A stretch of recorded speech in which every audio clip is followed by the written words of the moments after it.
Just came out yesterday. That was a really fun one. All right, well, here we are.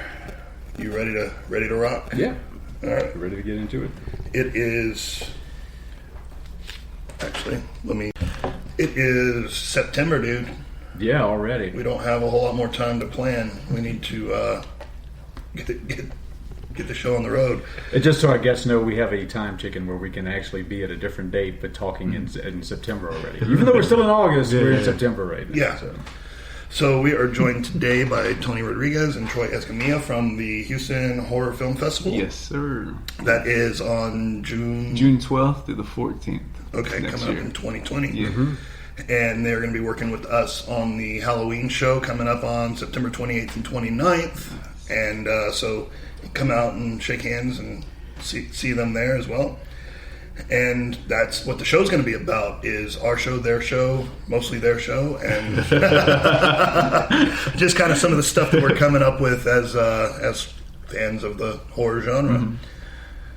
But first, the old business. All right. On this date in 31 BC, Octavian defeats Antony and Cleopatra. That's the stuff that, it's in movies, it's in books. You don't really think about it as being real. Mm-hmm. But, wow. Yeah, on this date, they got their asses beat by a pissed off Octavian. All right, on this date in 1666, the Great Fire of London breaks out. 10,000 buildings were burnt to the ground, but they only had 6 reported deaths. It was a very That's impressive, actually. Yeah, especially in that time, right? Yeah. We talk all the time about how you still have fires today. We have time and warning and systems in place to be able to evacuate people and kind of save structures now. And I like it. Chicago fire was just a nightmare. I mean, there were just some horrible, horrible instances in history. Everything's made of wood and burns down. When we were in Seattle last year, and they had the Seattle fire. And it's funny how politics work and stuff, but Seattle had a fire, everything burnt down.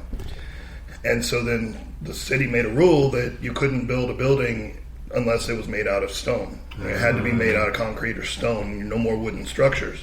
Okay. So everybody built their buildings out of stone, but then they were having a problem because the streets would flood and everything, so they decided to raise the streets. So they went down, but the city said that the sidewalks were the responsibility of the building to do. So the city went in and raised the streets by 10 feet, and for 15, 20 years, you walk down the street, and then there was a 10-foot drop-off to the sidewalk below.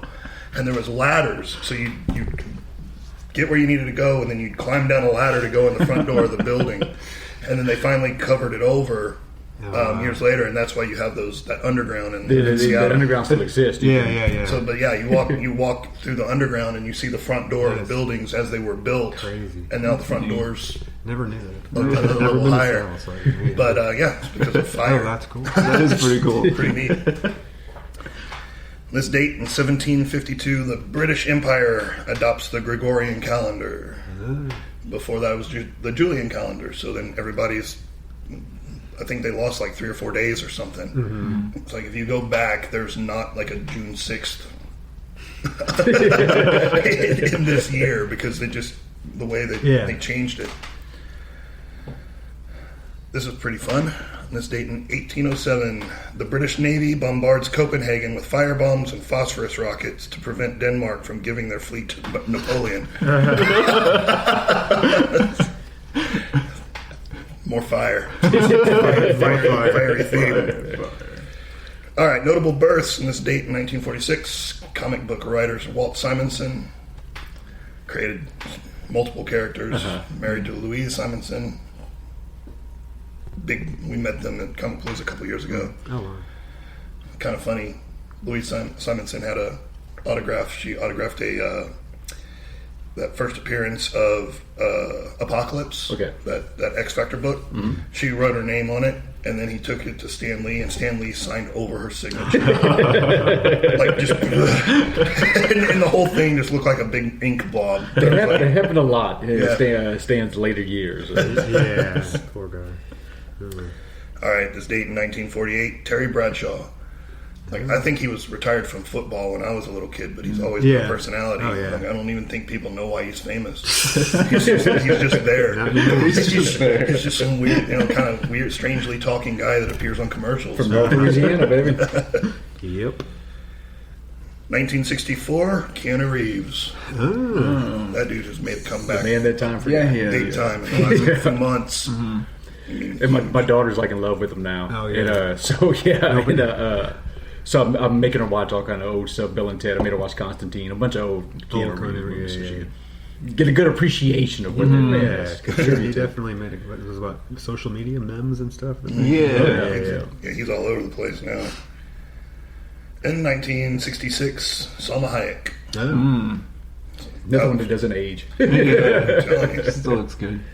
That Desperado, whenever she first appeared, like when she first hit the scene, it was just like, oh man, that's a game changer right there. She's gorgeous. that snake dance in Dust Till Dawn. Oh, yeah. All right, notable births or notable deaths in 1973. J.R.R. Tolkien died, and in 2005, Gilligan, Bob Denver. Oh. But yeah, it's kind of a slow news day. We didn't have a whole lot, but it's pretty cool. But we'll take a break and we'll be right back.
A high school girl's been murdered.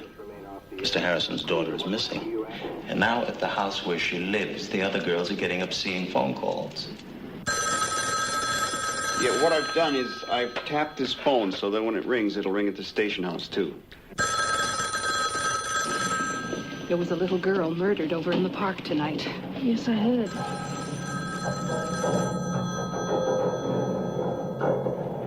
Your phone's ringing.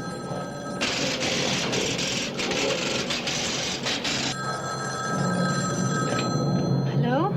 Hey, Mommy. There's the baby. Baby, all right, Mom. Hello? Who's there? I know you're there. Now see me. You answer me in bed. Mommy. Come here. Where's Agnes? You won't. Why are you doing this? This is Graham. It's Group 140, Terminal 55.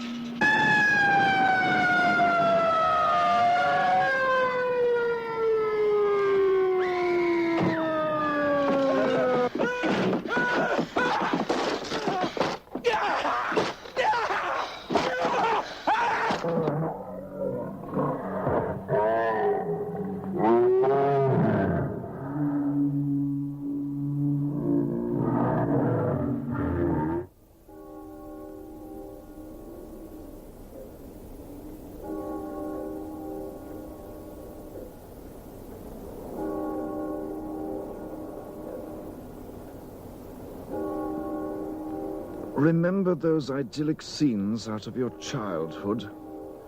Crisp winter nights, star bright, sleigh bells, crackling Yule logs, candlelight glistening off of shimmering Christmas trees, chestnuts roasting over open fires, carolers beneath snow-covered window ledges. Remember those. Remember them well. After Black Christmas, they'll never be the same again. Black Christmas, starring Olivia Hussey, Keir Dullea, Margot Kidder, and starring John Saxon as Lieutenant Fuller. If this movie doesn't make your skin crawl, it's on too tight. All right, we're back. We're back, and we'll get right into it. New business is new business, and this is new business. Okay, I'm not sure if you guys, if our guests today are real big fans of Alan Moore, but I have a huge appreciation of Alan Moore, primarily because of Swamp Thing. I'm a huge Swamp Thing fan from a kid. He kind of changed the whole origin story and made Swamp Thing a lot darker and more like the character we know today. But he's also been involved in Watchmen and a few other things, Watchmen being one of the most critically acclaimed comic books of all time. Changed the face of comics. What I love about Watchmen is, I say all the time, it made comics cool for those old guys that were too old for comics that loved them in the 70s. So he was able to, keep that audience and everything. But HBO's redoing the Watchmen series, as you know. I'm kind of excited about it. Cult of Rorschach, all that kind of stuff. But of course, Alan Moore, as usual, in Alan Moore fashion, is totally against it. He refuses to put his name to anything. And I saw this headline, and it's one of those. It's a true clickbait headline because it actually reads, Damon Lindelof to Watchmen creator Alan Moore, fuck you, I'm doing it anyway. So it makes it seem as though he got on Twitter and immediately went, Alan Moore, fuck you. That's not exactly what happened. So they were talking about Watchmen, Alan Moore's non-involvement in it as usual, and he made the comment.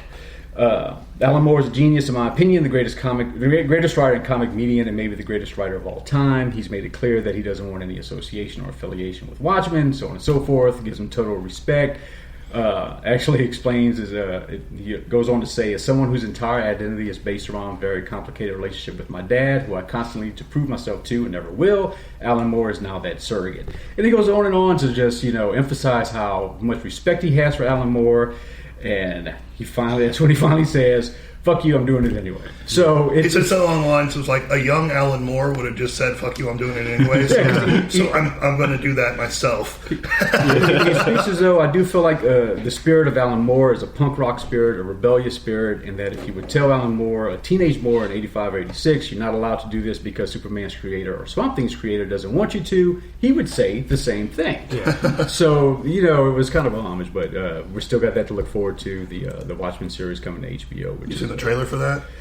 Yes, it's exciting. It looks pretty rad. It's goosebumps and everything. Yeah, I don't know if you guys have seen. I haven't seen the trailer. Have you seen the Watchmen movie? Yeah. That's awesome. Great movie. What's his name? I keep forgetting his name, but what's funny is the guy who plays Rorschach, Jackie Earle Haley. Yes, pretty cool. He was originally in the old school Bad News Bears. He was the punk kid on the dirt bike, and he's gone to do so much. You never recognize him. He's Quentin O'Cannon in Preacher. Yeah. It's the same guy. He was the guy that was high on weed doing the half court shot in Semi-Pro with Will Ferrell. He's been in all these movies and stuff. He's a great actor, man. I love Jackie Earle. He follows me on Twitter. Oh wow! I got weird Twitter followers. Like Scary Dad's been around for a while. It started off as a blog, and then we turned into podcasts, and then it kind of. But you click, like, oh, you got new followers. He follows me. The bully from Christmas Story. The bully. That's pretty awesome. The guy that got beat up. The redhead guy. I know you're talking about. And the guy who was in the Goonies, he was the bad guy, but he was the older brother. That was like, what's his name? He's been in a lot of stuff. He's a character actor. I can't think. But yeah, he's like just gonna follow Joe Pantoliano or something like that. I'll have to think of it. It's like, okay, just out of the blue. All right, cool.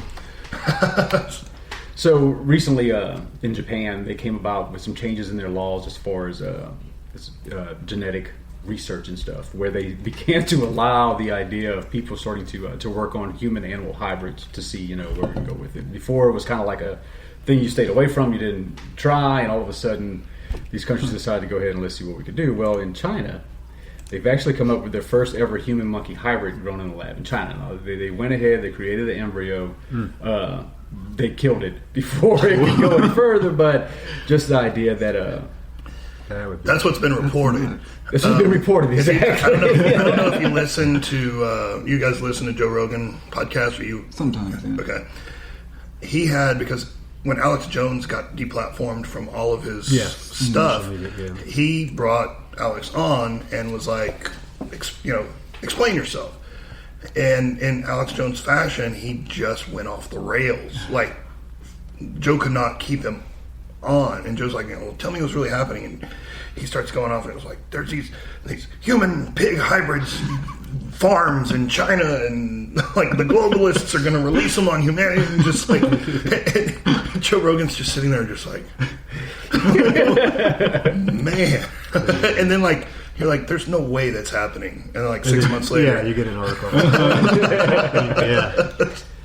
Okay, are you familiar with a guy named Forrest Fenn? Any of you guys ever heard of this dude? Forrest Fenn. Okay, he's an 88-year-old multimillionaire who apparently back in 2010, he during an interview he announced that he had hidden $1 million in treasure. No, sorry, $10 million in treasure somewhere in the Rocky Mountains. And what he did is, what he did is he put together this cryptic 24-line poem that he says gives you the exact location of where this is hidden, and all these people are going trying to find it. A couple of people have died, some people have gotten injured looking for it, and they've come out and said, dude, if this is a joke, let us know, because people are dying right now. And he swears to it that he hiked himself up there with help.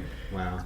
Buried some chest or something that basically it's like gold bars. It's all this money somewhere in the Rockies. And there's entire Reddit subreddits dedicated to just this one topic of people trying to figure out where this treasure could be.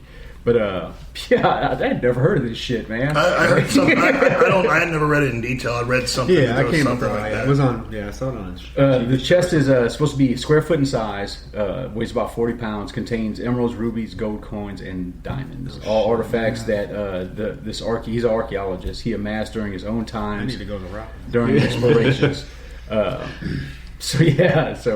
That's just a massive. You're never. This isn't a pop up. And the thing about it is, he's 88. He's probably going to die before anybody finds it, and it will be there forever. Yes. That's crazy. He's gonna have like a note in his hand that says "psych." Right, exactly. That's. I'll do with a couple of silly stories. As you know, I always like to have some goofy stuff too. I'd like to introduce you to Rodney Edward King, 29 years old, of Ohio. He's been able to accomplish something that not many people tried to do, but very few could possibly do it if they attempt it. He was able to commit 10 felonies and 2 misdemeanors in a period of 21 minutes. Sweet. That is just... I saw this story and was like, this is just insane. Happened August 6th between 9:54 p.m. and 10:15 p.m. During that time span, he went from one location to the next within a block radius, committing 10 felonies and 2 misdemeanors against 7 different victims. He robbed 5 random homes, attempted to enter a cab, threw a rock at a vehicle causing damage, then got on a bus, pulled out a screwdriver, swung it at the driver, hitting the driver on the foot. By then the police had received so many calls that they had just overwhelmed the area because of this man's 21-minute crime spree. Some of the charges: aggravated burglary, aggravated robbery, felonious assault, aggravated menacing, and he has a court date set up for August to go through all this stuff. And last but not least, we're late on this, I know, but I just never had a chance to talk to it. Did you see the guy who, in a Twitter thread about gun control, made the infamous tweet, "How do I kill the 30 to 50 feral hogs that run into my yard within 3 to 5 minutes while my small kids play?" Because someone was saying, why would you need an AR-15 for home defense? And his argument was, well, every time my kids go outside within 3 to 5 minutes, I have 30 to 50 feral hogs that run in my yard. This dude launched some of the funniest memes and responses that you will ever hear. Some people pointed out, think about the emotional toll of regularly having to use a machine gun to kill those 30 and 50 feral hogs that enter your property within 3 to 5 minutes of seeing your children. Your children having to watch all these hogs get killed time and time again. Where does this guy live? He's in Arkansas. Well, while they do have a lot of issues with feral hogs, I just don't see every time his kids go out. Whoa. 30, but yeah, if you look it up, it's hilarious. Some of the movies that came out. Yeah, that's funny. Yeah, hell, the kids must smell or something to try. Every time the kids go out, that brings the hogs. Good God. Okay, well, that's what I got today, so we can go ahead and move forward and Awesome. take a quick break. We'll be right back. The house looks just like the one next to it. And the one next to that. And the one next to that. A young couple live in it. Give Ken a kiss. You are so obnoxious. With their 3 children. Of course, you have kind of chew each bite 10 times. And something more.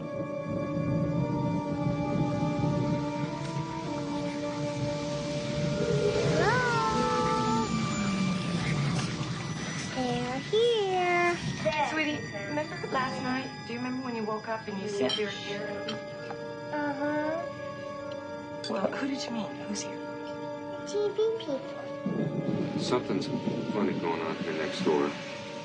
Something, We were wondering if maybe you had experienced any disturbances lately. what kind of disturbances? I don't know what hovers over this house.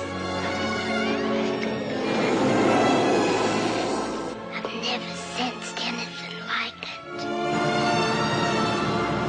That thing is in there with my baby! They're hundreds. Now Steven Spielberg crosses a frightening new threshold into a world within our own. Its form is revealed. What is it?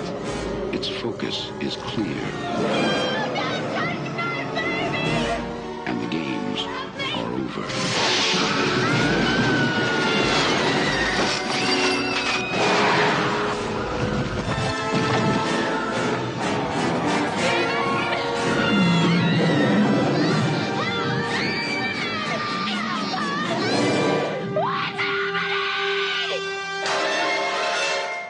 Poltergeist. It knows what scares you.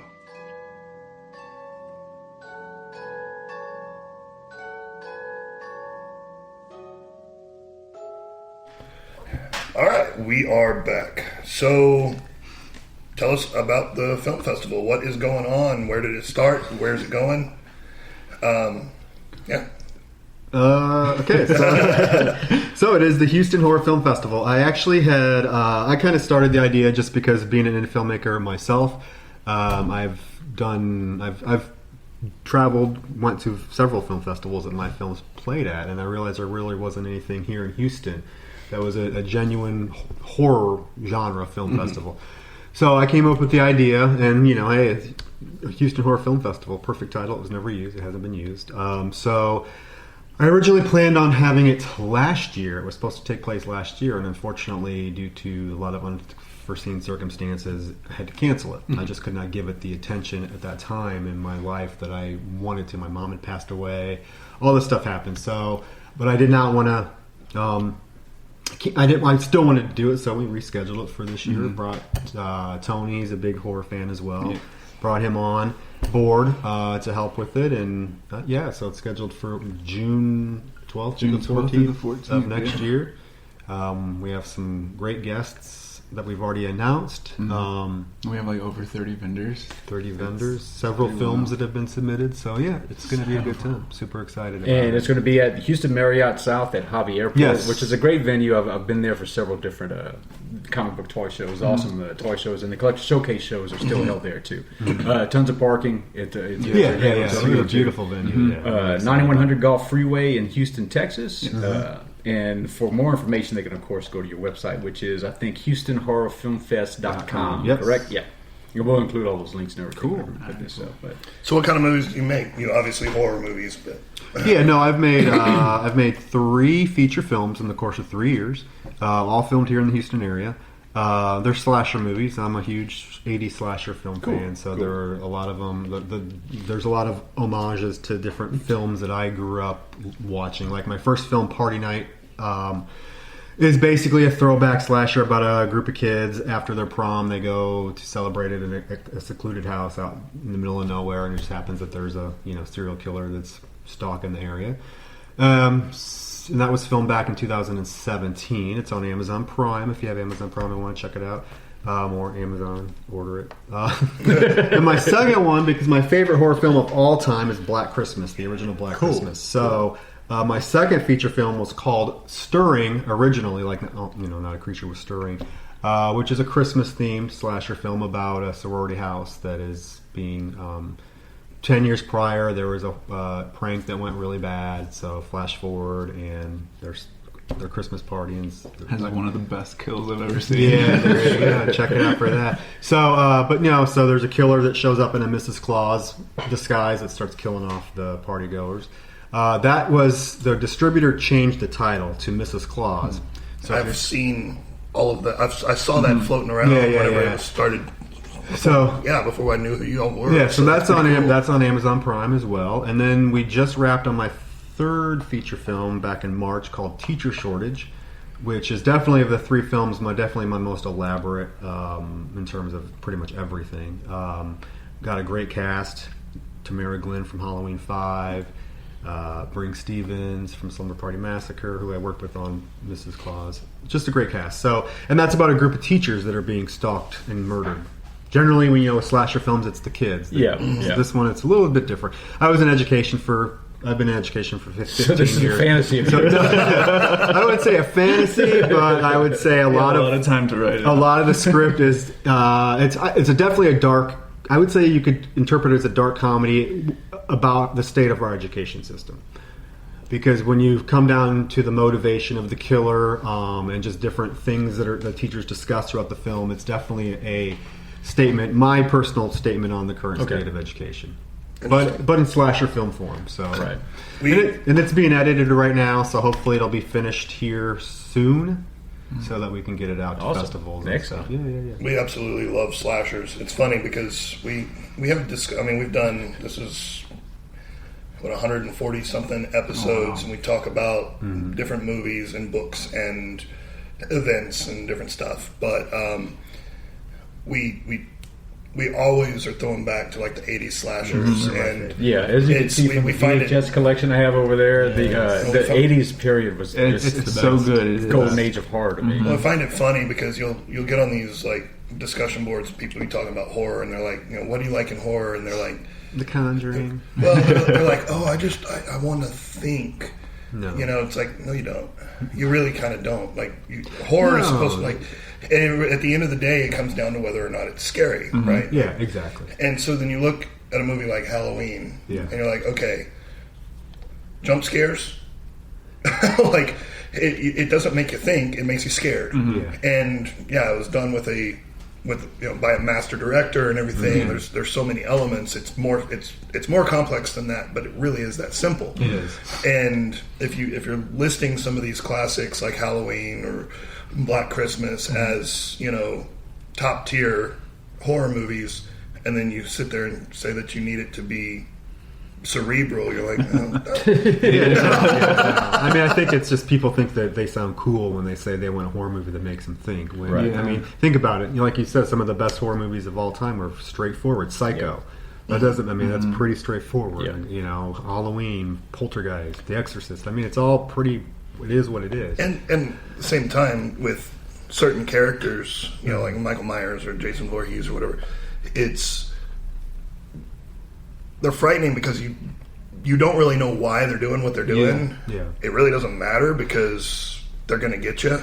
Like, you can't be like, it's like you can't sit there and try to reason it out. Yeah. Which is that really makes it scary. And like Halloween, you don't know really why Michael Myers is killing. And in my first film, Party Night, the killer has I'm spoiling it, but no, there's no motivation. You never find out really who it is, why he's doing it. And I don't pay attention that much, but every once in a while I go on IMDb or something and read reviews, and people are like, "Yeah, it's stupid. The killer. Why was the killer even killing people?" I don't know why the fuck was Michael Myers killing people. Why was Michael Myers killing people? I mean, that was done intentionally. Like I very intentionally did that. Whereas in Mrs. Claus Stirring, there is a very concrete reason why the killers are doing it, and there's this big like Rebecca Gayheart type reveal at the end.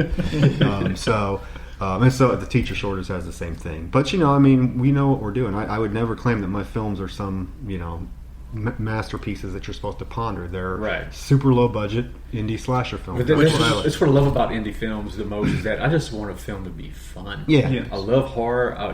Just don't bore me. Keep it fun. One movie we use as an example all the time is Zombievers. It's one of the dumbest films. It's so much fun to watch that movie. It is so fun. It's so stupid. We were watching, stupid, but it's fun.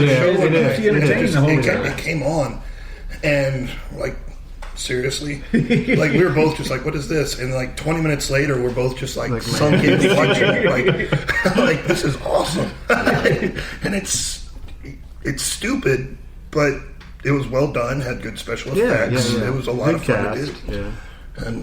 Yeah. And I make my movies are movies that I hope the people that grew up in the 80s and love slasher films watch and get a kick out of. That's all I want. I mean, like I said, I'm not trying to make anything that's going to be the next horror masterpiece, because that's probably not going to happen. But you never know. You never know. You never know. But it's fun. They're fun. That's what they should be. Mm-hmm. I think bloody, good kills. I don't cut away. All my kills are on screen. Good. Good practical effects. Yeah. Well, I've been blessed to work with two really good makeup artists, both here in Houston. One of them, Heather Benson, who did the effects for Party Night, and Stirring. She's working on The Walking Dead, doing effects for Walk. So I mean, she's going on to do other great things. So awesome.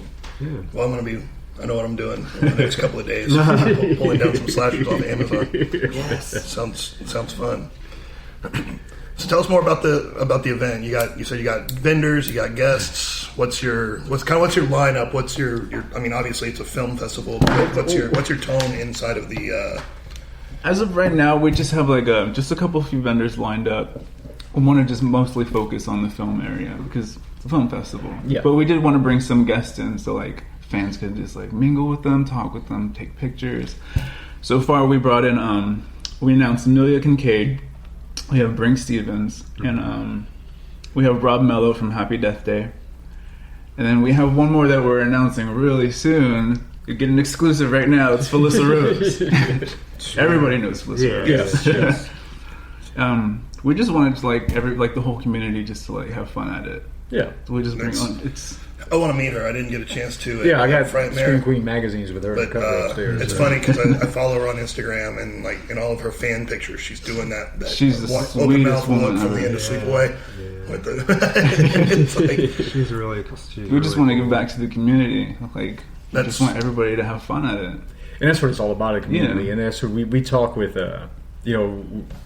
Right now, we're one of the few horror shows, if there are any other ones in Houston right now, but the community of just pop culture altogether. We work with a lot of other shows. There's NerdCon, there's Eastern Room Funny Book, Comic-Con. There's a whole bunch of other shows, and we all help each other out. And that's one of the reasons we wanted you guys here today is we're not in competition. We're a community that just wants to have fun. That's one of the things that we were talking about. We don't want to compete with anybody. We hate that shit. We want content for fans to be able to enjoy. Yeah, and again, when we started building this one, we were like, okay, we anticipated first year, we're like, okay, it's going to be kind of like a comic show. We're going to have a couple vendors sitting behind tables selling VHSs and comic books and maybe some toys. What ended up happening is we got all of our vendor space in the first room sold out, and it was mostly by authors and create people who made stuff. Somebody made wreaths and different stuff like that. And we're like, okay, this is the direction we want to head. So as in the second year and this year, as we're booking vendors, when people reach out and they're like, hey, I'm interested in doing something, we're like, well, do you make stuff or are you a reseller? They're like, well, I'm a reseller. It's like, okay, we've already got a couple of those, so probably not the good show for you because we don't want we don't want our vendors to compete with each other in the same building. If you're going to make a choice between buying whatever, like old movie posters versus buying, a homemade doll, that's up to you. But we're not going to have 8 homemade doll makers. You know what I mean? But we have a lot of authors. We have filmmakers coming in. They're doing the panels, discussing their movies. We're also making it very industry insider. So we've got podcasters coming in, but they're not talking about their podcast. They're talking about how to make a podcast, how to build one. You have an idea, how to take it from idea to iTunes and build it. Our filmmakers will be talking about script writing. They'll be talking about blocking, special effects, that kind of stuff. Our writers are talking about how to find agents, how to make money, through an indie publications and stuff like that, for people who are interested in that. So we're kind of focusing it, again, for people, not to compete, for people to come in and grow and build and make movies and write books, and hopefully some of our artists and our writers and our filmmakers come together and put something together, and we can, we won't necessarily need to advertise, but we can be happy saying that we built, we caused that to happen. So, and even I'm excited about attending some of the panels that we have. The one on script writing. Billy's a writer already. He's actually written a script that that Janord actually asked me about the other day. So we need to get with him. But you get ideas. You need to know how to do them. How to get them moving. I've been involved with film festivals for a long time. With independent films, to where I have ideas and I have stuff that's storyboarded down, but I don't know what the next steps are to take to bring it up to film. And this con will be something that people will be able to. That's awesome. To see how it's done. We even have a panel on just sound. Somebody's just coming in and just about sound and independent films, do's and don'ts. So, sweet. Yeah, it's going to be. Because it's one thing I talk about on the podcast every once in a while. I've come to appreciate sound in a movie so much. It is so important. It is really important. But once you really start watching a lot of films, the indie films especially. Oh yeah. You realize just how important timing and everything is to film. It makes all the difference in the world. Timing with jump scares is the most important thing. A good film. One example I can use. I was watching Get Out Again the other day. Yeah. And there's a scene whenever they're driving down the road and the deer comes up and hits the car. I know it's coming every time, but because they dangle this over here, I'm not paying attention every time, and it gets me every time. Just the ability to do that with a film is just artistry. Yeah, I agree. Poltergeist is another one that gets me every time. Those damn chairs stacking on that table. Whenever the camera turns away, I know it's coming, but whenever it turns back, I jump every time. It's the funniest thing. It terrified me when I was younger. Oh my god! Such a great movie. It's funny because when I did a show with the Fun Stuff Comics. He does his video podcast, and he was asking because people. My wife is not a big horror fan, but she lives with me, so there's a. So I start writing horror stories. I write short horror stories. And she's like, horror is such a niche based. Maybe you could appeal to a broader audience by calling it suspense. And I was like, yeah, but it's not. It's horror. It's people meet very horrible endings, and I write with an intent to make you uncomfortable as you're reading it. So it's horror. It's not something that's not romance. I could write romance, but I'm not. Yeah. I don't want to. Exactly. But yeah, it's like people who are not in the horror genre, they sometimes think that people who are in it are weird, and we are, but a little bit. But I think a lot of it too is Poltergeist scared me. I want to recreate that. I want to do something. It's like I was saying, one of the things that got me into horror very young was watching Scooby-Doo. Like, it was on TV when I was 5 years old, and they're always in a haunted house, and there's always a monster and stuff. But my thing was, I was always a little disappointed that it wasn't a real monster, that it was somebody somebody in a mask. I wanted there to actually be a monster. And it takes, now I'm almost 44, and it took a little bit of reflection to realize that about myself. And I'm like, okay, so I want to put monsters into the world because that's what I want. Yes. So, yep. you just create what affects you in that way. Yeah, so, somebody asked me like, "Oh, why do you only do slasher films?" And it's because that's what I wanted to do. Right. Yeah. If I try to do something else, I don't know if I'm gonna have the passion behind it, and I think that's important. When you're creating something, like when I'm sitting down and writing something, if I'm not passionate about what it is that I'm creating, it's going to be half-assed. Yeah. So yeah, like you said, I could do a romance movie.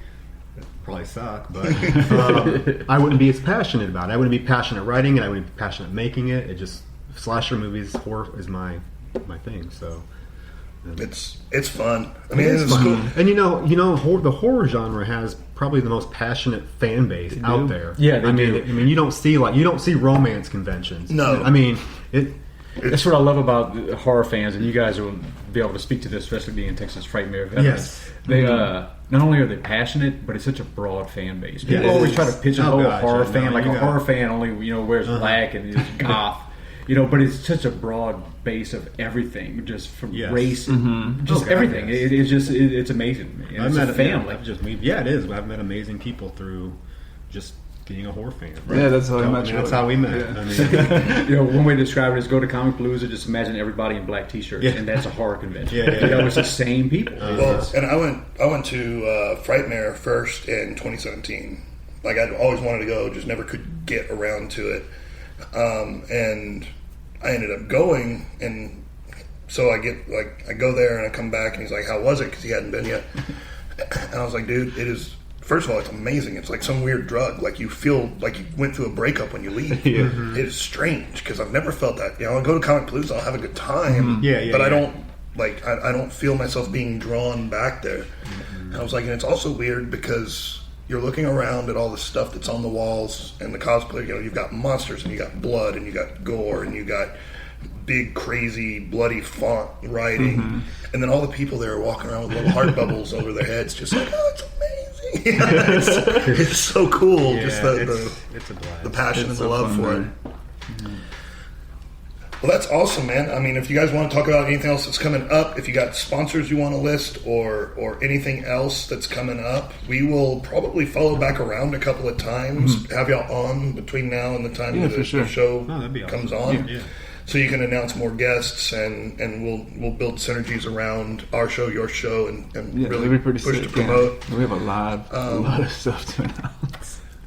Oh man. But yeah, I think that more or less covers it. If you want to, unless you have other stuff you want to touch on, I think that was a pretty good. Well, I'm just curious, what got you guys into horror to begin with? Like I know personal story. My love of horror started when I was a kid. My parents, for my birthday, took me. Don't ask this; they're going to sound like horrible parents, but they're actually not. Took me to see Poltergeist. Damn. That's why. That's. I love that movie. Like that movie holds a special. I was terrified as hell watching that movie as a 5-year-old kid. How old was I? Yeah, 4 or 5-year-old kid. I was absolutely terrified. But when I left the theater, all I wanted to do was go right back in and watch it again. Right. And luckily, my parents, my mom and dad are two big horror fans. Like they talk about going and seeing like Friday the 13th in the drive-in, and all this stuff that they used to go and do. So they would always they didn't have any qualms about letting me or my brother watch horror films. Right. So I grew up on horror. Like when we would go to the video rental store when you actually had to go and see the VHS cover. Now my mom would always let me pick out a movie, and I would go right to the horror section and pick out a film based on the cover art, what had the bloodiest or coolest cover art. So luckily my parents did not have an issue with that. But so that's kind of where my love of horror grew. And then when I was in 3rd grade, I got assigned to write it was a Halloween assignment where the teacher gave us like a sentence, like the old haunted house was across the street, and you were supposed to finish it. And most of the kids wrote 2 sentences. I wrote 8 pages, and I was in 3rd grade. And that's when I knew, I just love horror. I love creating it, and I've written 5 feature screenplays. 3 of them I've made into films. I've written several short horror stories. Awesome. Had a horror blog for a long time where I review horror films and interview people in the horror genre, like Lynn Shay and Lucky McKee and Tracy Lords. I did interviews with them. So yeah. It's awesome. Yeah, so same here, man. Poltergeist ruined my childhood. Really? Yeah, that clown, man. It was always coming for me in my dreams. And I remember as a kid when the meat starts. Yeah, so the guy starts ripping. Yeah, the guy starts ripping his face off. That was horrible. Yeah, I'm gonna say because a lot of people blame it for people's fear of clowns. I'm like, no, man. It was the clown and poltergeist that got most of us. Yep. And because I remember being a kid, because my grandmother made a needlepoint when I was a kid, and it was just like this bizarre something or other you'll see in Goodwill or whatever, but it was this like kind of sad-faced clown, and it was on the wall in my room. And I used to lay in my bed, and the moonlight would come through like a little crack, and it would like shine on this clown. And it was when I was a little kid, I'm sitting there like, can't sleep, clown will eat me, just like Bart Simpson. And I used to go and run and like jump and knock it off the wall and like hide it under my bed in different spots. My mom would find it and put it back. So every day the thing was back on the wall, and I was like, oh. My mom like traumatized me with like I had like this teddy bear thing, and Child's Play 3 was coming out, and you know how like the cover is just his face. So it was a newspaper, and she clipped it out, and she was like, "Tony, go get me a pillow." And so the bear was like hiding there with like Chucky on his face. I think I screamed the loudest in my entire life. She still like talks about it to this day, which is nuts and so embarrassing. That's awesome. So embarrassing, but I thank her though. It's funny 'cause my mom was very similar to yours in just allowing me to. And you got to understand, and I'm the same way with my kids. As long as you teach a child to distinguish fantasy from reality, and just I remember this time Mom, me and my cousin Mark. We were probably 10, I think. Nice Dreams had just came out with Cheech and Chong. My mom went, I'll never forget, she pulls up to the front and she lets us get out of the car and she screams at the woman, "They can go watch it, it's okay." And she had done the same thing at the video store when I was little. So me and my cousin would ride our bikes over, and just that VHS artwork, the ones that would get me all the time is, remember, I rewatched Basket Case over and over again. I rewatched It's Alive over and over again. Texas Chainsaw Massacre I saw when I was way too young, and Blood Diner, which was another old 80s. I don't know if you remember that one. I remember. I watched Blood Diner way too many times when I was a kid. Motel Hell, that was one. Motel Hell was that one's on Amazon Prime right now. Actually, I watched it again the other day. Just you remember Motel Hell? I do. We need to go back and fresh eyes some of those. I remember as a kid just seeing those people with their vocal cords removed. It was just so terrifying when you were a kid, just thinking that could happen to somebody. You know? Sleepaway Camp. My favorite one was Silent Night, Deadly Night. That was a good one. That like scared me. Like I was like, why is Santa coming out of the chimney like this? Well, VHS, it used to be artwork. You know, I remember I got one of my favorite ones I have is from when Colors came out. It's actually a painting. It was artwork that they made. It's not pictures of scenes from the film, and it tried to terrify you. The bottom of the case says, "Watching the safety of your home instead of theaters," because there was a big con. People were worried they would get shot if they went to watch Colors at the theater back then. That's crazy. VHSs used to be. I mean, it's hard now because you have like Amazon or Netflix, and you got like 40 different movies, and they're all in thumbnails and whatever. But back in the day, you go and look at the VHSs, man. And even if because my parents were not that cool. Horror was. We'd watch Rambo and Red Dawn and stuff, but we'd watch war movies. But like when it came to horror movies, they're like, nah. But man, I'd stand there and like stare at the back of videos, like. And that's why, like, for example, everybody hates Friday the 13th Part 5. Oh, I love it. But when I was like 9-10 years old, that one was the newest one that had come out in like 1985. So the new release, and then if you turn it over on the back, there's a screenshot. Well, there's a picture of Jason standing there just looking.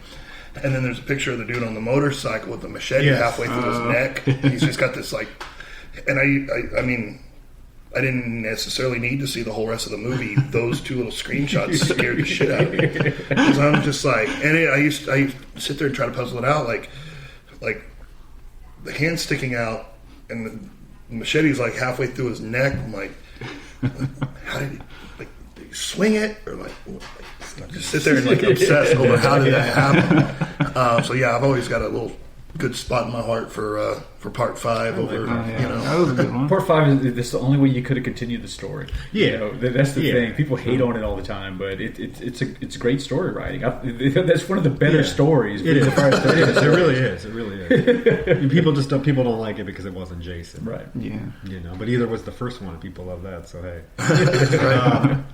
no, it was good. I like Friday the 13th. It's probably my third or fourth favorite. It's just so entertaining. It's just so entertaining. It's probably people love Part 6, and I think it's boring. I think part 6. I mean, I like them all. Like, you could probably there's a video on YouTube that's like a mashup of all of these kills, and it's like 30 minutes long, and it's just like kill after kill after kill after kill. But yeah, like everybody loves part 6 so much. I mean, it's better than 7, 8, and 9, but it's you know, like it's still down the line from the first batch. I just find it gets boring. The characters aren't very likable. Part 5 was just so entertaining, and the characters in that are the flare in the mouth. Yeah, it has some of the best death scenes too. The belt around the eyeballs being twisted. The girl that gets the hedge clipper shoved in her eyeball. I mean, and it said like Roy is actually kind of meaner than Jason. Yes, because like he gets those hedge clippers in her head, and then he gives it a nice little chop. Like he's not like the job was done. He didn't need to go that extra step. But he does. All because this kid wanted a chocolate bar. Wanted to give someone a chocolate bar. Come on. Awesome. All right. Well, we appreciate you guys stopping by and look forward to working together in the future for sure. For sure. This was a blast. All right. We'll see you next time. Later.